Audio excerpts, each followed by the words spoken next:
Welcome back, guys. Been doing some more work this morning. And the start of this video is just to say you can't save them all. And we'll start with why. So this is one of the airbag control modules located in the center console underneath, and it was hit pretty hard. You can see all the corrosion. Now this side I attempted to clean. I'll show you why this is dead. Aside from these really rusty marks are usually pretty good indicators that these capacitors have leaked. Aside from that, most of this stuff looks much worse than it is. But if we jump to the other side, I had already cleaned this, but we'll get real close in here. You notice that chip is missing a couple of its legs. That's not something I'm really going to be able to fix. I could try, but realistically that's not going to be the only permanent damage on this board.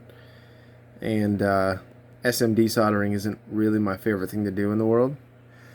So this one, unfortunately, lost cause. So I'll be looking her up online to replace best I can.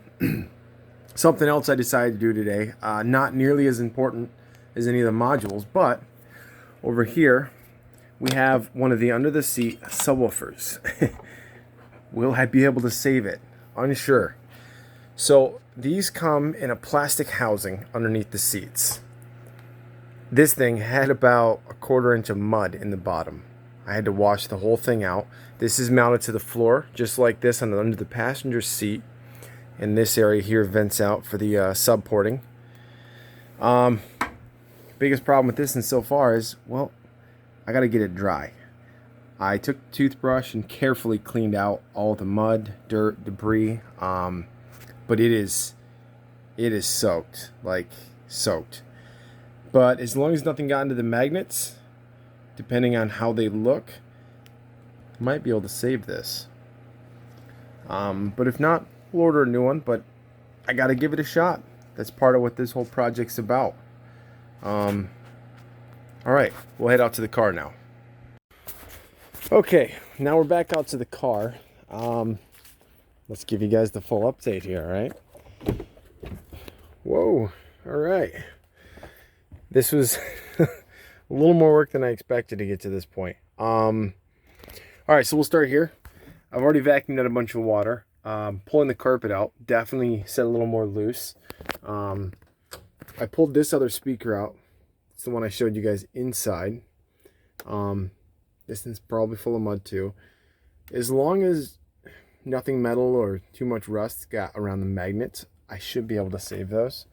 If not, we'll just add them to the list. The carpet was not fun to get out. The carpet runs up underneath there, and honestly, taking that piece out, considering how dry it was, not worth my time at this point. So I cut it all the way around the edges. Once everything's back together, you'll never notice. Interesting enough, up here, I'm not seeing much signs that water got up there. I'm not sure if it had some kind of air gap or what, but it probably did. I pulled the radios out.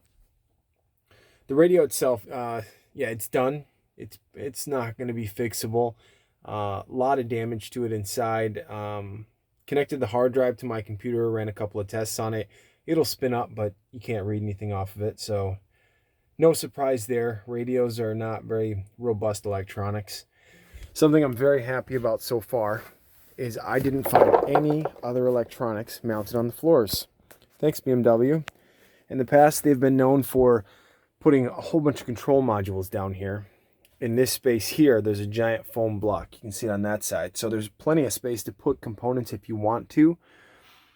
But considering how many times BMWs have had moonroof clog and leaking issues and these components down here getting fried, smart move on their part and might save me some hassle. Now, obviously, everything got wet in here, but at least the only components that stayed sitting in water would have been under the seats. Most of the connectors themselves are looking fine. You got a little bit of surface corrosion on them, but really nothing major. I don't think I'm gonna have to replace any connectors so far.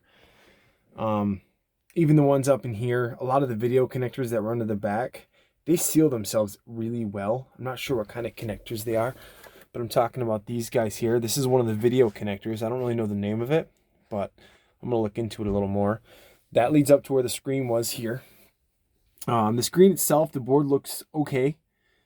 I might just replace it anyways, but it's a start. Get all that out. I've been putting a lot of parts together, but obviously a lot of them ended up here too. Not my best organizational practices, but what do you do? So next steps, while I wait for the starter, because once the starter gets in, I'm getting the sucker off the trailer, and she's going in the garage because it's starting to get cold, and this wonderful weather. It's raining every single day. That really slows everything down. So we'll be going from there. I'm going to be pulling the cluster out either later today or tomorrow. I'm guessing that's dead too. They're pretty weak electronics in there. So we'll just go ahead and go with the replacement on that. The airbag module, which was right here, yeah, it's toast, as you can see in the beginning of the video. Whole center console is out. A lot of those parts in there are completely savable. They're looking okay. Yeah, I'm gonna have to find a way to clean out all the vents too. You can see little bits of mud and dirt in there. That's fun. But again, everything so far was pretty expected. If any of the modules I clean in the trunk still work, that's just a bonus on top of what I was already planning. I'll make a video here in probably a week or so going over basically the budget so far, what I've spent, maybe what I plan to spend. I've been keeping track of it all pretty well, and we'll go from there. But yeah, thanks for keeping up. I appreciate all of the different ideas and links people have sent me. I've already found some great people to help me with some parts. Yeah, again, like, subscribe, share with your friends. Every share is appreciated. I don't ever expect this channel to get huge, but the more people who watch it, the more wonderful advice I can get from you guys. Thanks for tuning in. Talk to you soon.